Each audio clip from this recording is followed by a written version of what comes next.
আসসালামু আলাইকুম। 18তম শিক্ষক নিবন্ধন প্রার্থীদের মধ্যে যে সকল প্রার্থীদের আবেদন কপিতে ভুল আছে, কোন কোন বিষয়গুলো অবশ্যই পরিবর্তন করতে হবে, সংশোধন করতে হবে, না সংশোধন করলে আপনাদের পরবর্তীতে কোন কোন সমস্যা হতে পারে, এই সম্পর্কে বিস্তারিত আলোচনা করব। আশা করছি পুরো ভিডিওটি ধৈর্য সহকারে দেখবেন। আরেকটা বিষয়, যারা আমার এই ভিডিওটি নতুন দেখছেন তারা অবশ্যই চ্যানেলটি সাবস্ক্রাইব করবেন এবং পাশে থাকা বেল বাটনটি অন করে রাখবেন। প্রথমেই বলতে চাই, আপনারা যে যে পদে আবেদন করেছেন আপনাদের শিক্ষাগত যোগ্যতা চাওয়া হয়েছিল, অর্থাৎ কোনোটিতে ইন্টার পাস, কোনোটিতে ডিপ্লোমা, কোনোটিতে অনার্স বা কোনোটিতে মাস্টার্স।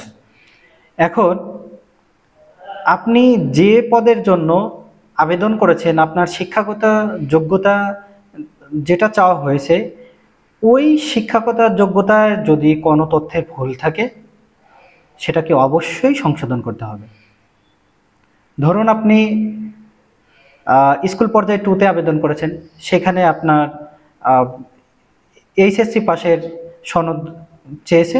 এখন আপনি অনার্স পাস করেছেন, আপনার অনার্স পাশের সার্টিফিকেটও আপনি ওখানে বা রেজাল্টও আপনি ওখানে দেখিয়েছেন, কিন্তু ওখানে আপনার অনার্সের রেজাল্টে কোনো একটা ভুল তথ্য আছে, তাহলে আপনার অনার্সের যে তথ্যটা এটা সংশোধন করার দরকার নেই। কারণ আপনার চেয়েছে এইচএসসির সনদ, এর মধ্যে যদি কোনো ভুল থাকে তাহলে আপনাকে অবশ্যই সেটা সংশোধন করতে হবে।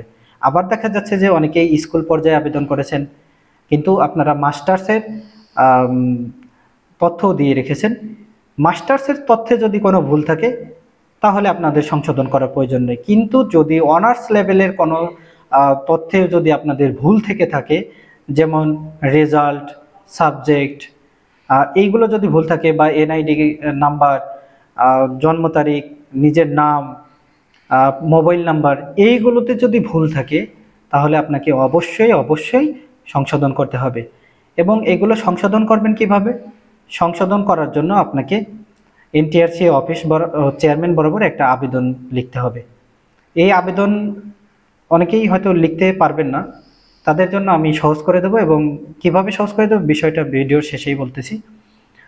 তো আপনাদের শিক্ষাগত যোগ্যতা যেটা চেয়েছে সেটাই যদি ভুল থাকে তাহলে আপনাদেরকে অবশ্যই সংশোধন করতে হবে, না হলে কিন্তু আপনারা পরবর্তীতে যখন এমপিও করবেন তখন কিন্তু আপনারা ফাইলটা রিজেক্ট হবে।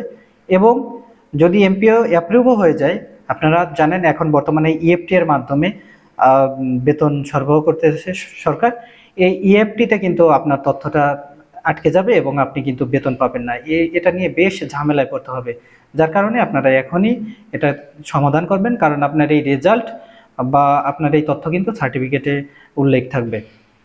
এখন আপনারা কিভাবে আবেদন করবেন, এই আবেদনের ফরম্যাটটা আমার এই ভিডিওর ডিসক্রিপশন বক্সে একটা এনটিআরসি হেল্প ডেস্কে ফেসবুক পেজের আইডি দেওয়া আছে, লিঙ্ক দেওয়া আছে।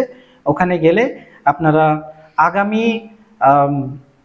25 তারিখের মধ্যে এই ফাইলটা ওখানে পেয়ে যাবেন। তা আপনারা এই ফেসবুক পেজটি অবশ্যই ফলো করে রাখবেন। ধন্যবাদ সবাইকে।